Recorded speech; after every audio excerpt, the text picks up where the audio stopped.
Sergeant James Harper's unit advanced cautiously through the bomb-scarred countryside. The war was nearly over, everyone knew it, but that knowledge did not make the mission any safer.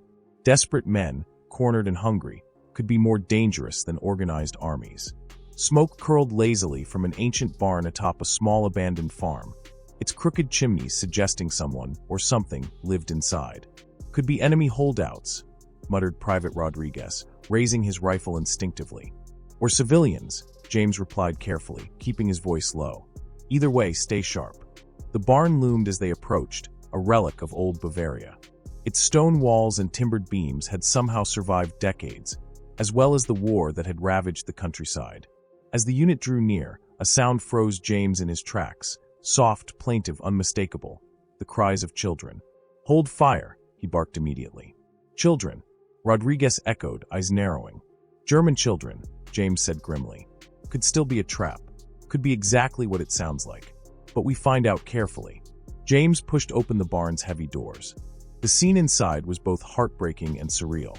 Nearly 200 children of every age huddled together for warmth, their bodies thin, faces smeared with dirt, eyes wide with fear.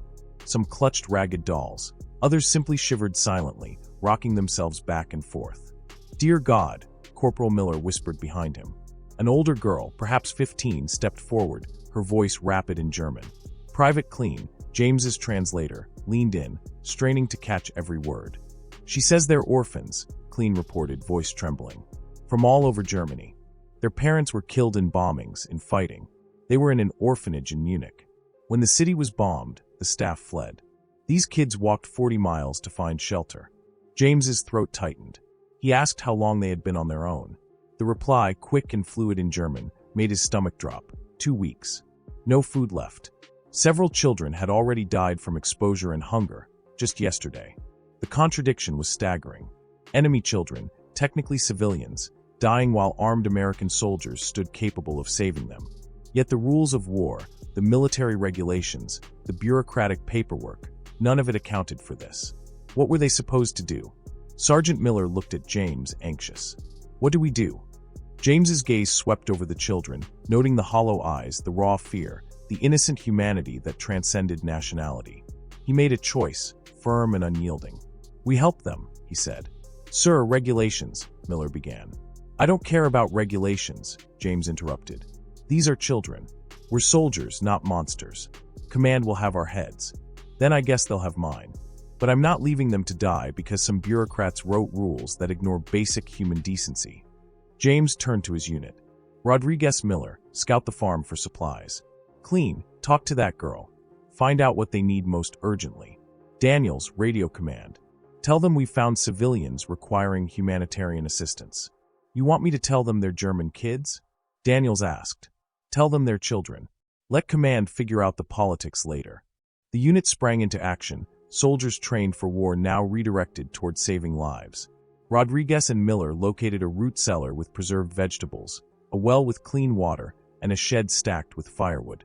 A nearby farmhouse, abandoned but intact, could shelter the younger children, safer than the cold, drafty barn. Inside the barn, James watched as his hard-bitten soldiers gently handed out water, encouraged the children to eat small portions, and began organizing the huddled masses. The older girl, Anna, stepped forward, speaking careful English she had learned in school before the war destroyed everything. "Why you help us?" she asked softly. James smiled, a weary, exhausted smile. "Your nationality doesn't matter. You're children. You need food, warmth, and safety. That's what you're getting." Tears welled in Anna's eyes. "Thank you. We thought we would die here." "Not on my watch," James said quietly. Over the next hours, the soldiers transformed the barn into a temporary home. Meals were rationed carefully. Medical needs were assessed, and the sickest children were moved to the farmhouse. James observed the subtle transformation. Despair gave way to cautious hope, fear to tentative trust. Some children smiled for the first time in weeks. Others cried quietly, overwhelmed by both relief and trauma. "Command won't like this," Clean muttered. "I don't care," James replied. "We're not abandoning children." The radio crackled. Daniels glanced up, pale. "Sergeant, command wants to talk to you. Captain's on the line." Harper picked up. "Harper, what the hell is this about German children?" You're supposed to be securing the area, not running a charity. Sir, James said calmly, there are 200 orphans here. Some as young as 3. They're starving and dying. I can't just leave them. Enemy civilians, Sergeant. Not our responsibility. They're children, sir. Human beings. That makes them everyone's responsibility. A long pause followed. You're putting me in a difficult position, Harper. Regulations clearly prohibit fraternization with enemy civilians. Then change the regulations or court-martial me. But I'm not leaving these kids to die. If the American army can't show basic human decency to orphans, then we've already lost this war morally, even if we win militarily. Another pause. Finally, damn it, Harper, fine. Hold position. I'm sending a medical unit and supplies, but this better not blow up in my face. Thank you, sir, James said, lowering the radio. His unit looked at him with new respect. You just gambled your career for German kids, Rodriguez whispered. Worth it, James replied simply. As night fell over the Bavarian farm, the children slept warm and fed for the first time in weeks. Over the next 3 days, James' unit transformed the abandoned farm into a functioning orphanage. Medical personnel treated malnutrition, infections, and illnesses. 2 children were too far gone. Their deaths were grim reminders of how close they had come to the edge. Soldiers who had been hardened by years of combat now cradled infants, changed diapers, and soothed frightened children through nightmares. Anna became a crucial liaison, helping organize the older children to care for the younger ones and translating between soldiers and orphans. During a quiet moment, she told James the full story. The orphanage in Munich had been bombed repeatedly. The director died in the final raid, and staff simply fled, leaving hundreds of children to fend for themselves. We had nothing.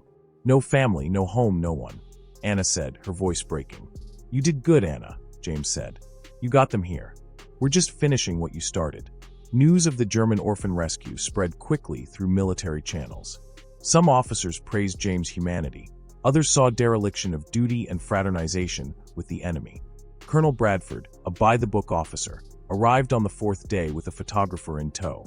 James prepared for confrontation. Bradford observed in silence as James led him through the farm.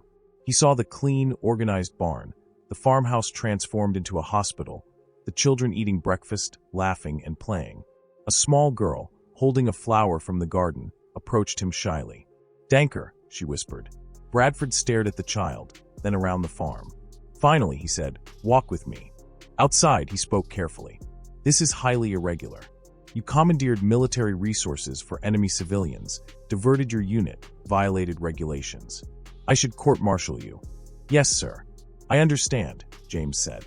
However, Bradford continued, softer now, what you've done is the most humane thing I've seen this war. These children would be dead without your intervention. I authorize continued operations here. Full supply support. Additional medical personnel. Official military humanitarian mission. James hardly dared breathe. Bradford added, voice roughened by emotion. I have grandchildren these kids' ages. If America lost the war, and my grandkids were starving, I'd pray enemy soldiers would show them the same mercy you've shown. This is what we fight for, the right to be human, even when it's hard. Over the following weeks, the story spread worldwide. Newspapers published photographs, American soldiers feeding, tending, and protecting German orphans. Some praised the action as humanity at its best. Others condemned it as aiding the enemy. But the world was watching, and the lesson was clear. Compassion could triumph over hatred, even in war. A wealthy American widow, Margaret Patterson, offered her estate in upstate New York as a permanent home for the children. She provided financial support. Lawyers worked with the State Department for humanitarian visas, and plans were made to relocate all 200 children. Opposition arose, but Patterson remained steadfast. By June 1945, the children prepared to leave Germany. Boarding a military transport ship converted for refugees, they endured a grueling Atlantic crossing. Several children fell ill, and one boy, Klaus, died shortly before reaching New York. Anna comforted him until the end, singing softly in German. When they docked in New York, protesters yelled, "Go home, Germans," while supporters formed human chains to protect the children. Margaret Patterson met them personally and ensured the children were transported safely to her Hudson Valley estate. The estate, sprawling and fully converted, became a self-sufficient sanctuary for the children, complete with dormitories, classrooms, and playgrounds. For the first time in months, the children, survivors of unimaginable horror, felt safe, fed, and cared for. James Harper, standing at the edge of the playground, watched Anna organize the children. The war had ended, but the work of rebuilding lives, of restoring innocence, had only just begun. And in that moment, it became clear, true victory was not measured in conquest, but in compassion. "Welcome home," Margaret Patterson announced as the buses rolled onto the estate. Her voice carried warmth and authority, echoing across the manicured lawns. "This is your home now, for as long as you need it. You're safe. You're wanted. You're loved." The children disembarked cautiously. Their eyes widened at the sight of dormitories with real beds, bathrooms with running water, a dining hall neatly set for dinner, and playgrounds filled with swings, slides, and climbing frames they had only seen in pictures or imagined in their dreams. Peter, the silent boy from Dresden, approached a swing set slowly. His fingers brushed the chains, unsure, hesitant. He turned to James Harper, who had accompanied them to America, a question lingering in his eyes. "Go ahead," James said gently. "It's for you. All of this, it's for you." Peter sat on the swing. Anna pushed him gently, encouraging him to move. For the first time in months, a smile spread across his face, a fragile, trembling thing, yet unmistakably real. Anna watched him, her own eyes reflecting hope. "We're home," she whispered softly, almost in disbelief. "We're actually home." Yet, outside the gates, controversy simmered. America remained divided on whether these German orphans deserved sanctuary. Some called them enemy children destined to grow into enemy adults. Others viewed them as living proof that compassion could transcend even the darkest of wars. The debate would rage for months, but inside the estate, for the first time since the war had upended their lives, 200 children slept safely. And for James, watching them settle in, that was victory. Real, lasting moral victory, something that no battlefield could ever provide. The first year, transformation and trauma. The initial year at Patterson Estate was a delicate balance of care and chaos, trauma and transformation. The children learned English, attended school, and began therapy sessions for the PTSD that wouldn't be formally named or understood for decades. "They're progressing," the estate psychologist reported to Margaret, "but the damage is profound. These children have witnessed horrors no adult should endure. They will carry scars forever." Margaret nodded. "But they're alive to carry them. That alone is something." James Harper visited monthly. Military obligations had pulled him back into service, but he refused to abandon the children he had saved. Each visit revealed remarkable change. Children who had arrived hollow-eyed and silent were now laughing, playing, learning. "Sergeant Harper," they'd shout in accented English, running to greet him. "You came back." "Of course I came back. I promised, didn't I?" he replied. Anna, now 16, had become Margaret's unofficial assistant, managing the younger children, translating, bridging German and American worlds. "You've done well," James told her during one visit. "Your English is perfect. You're thriving." "I'm surviving," Anna corrected softly. "There's a difference." Her eyes, though bright, carried the weight of experiences no child should bear. "We all pretend to be fine. We smile, we play, we go to school. But at night we still have nightmares. Still see the bombs. Still smell the burning. That doesn't just go away." "I know," James said, understanding. "I have nightmares too. War marked all of us. Did you ever regret saving us? All the controversy you faced?" "Never. Not once. The best thing I did in the entire war," James answered firmly. "Integration and acceptance. Despite safety and care, integration into American society was not automatic. Some neighbors complained about German children next door. Local schools initially refused admission. Businesses occasionally denied service. "We're enemy aliens in a country that defeated us," one teenager said bitterly. "We'll never really belong here." Margaret confronted the tension head-on at a community meeting. "These children didn't start the war," she told the crowd. "They didn't fight the war. They suffered the war. If we can't show them mercy, what kind of country are we? A country that lost sons to German bullets." One father shot back, anger in his voice. "My boy died at Normandy. You want me to welcome his killer's children?" Margaret met his gaze steadily. "I want you to recognize that children aren't responsible for their parents' wars. My son died fighting tyranny. These kids fled that same tyranny. Punishing them doesn't honor his sacrifice. It perpetuates the hatred he died opposing." Slowly, the community's stance softened. The children's hard work, their gratitude, and their genuine humanity eroded hostility. Over time, they became part of the local community, strange, foreign, yet undeniably human. Peter, the once silent boy, became the symbol of their transformation.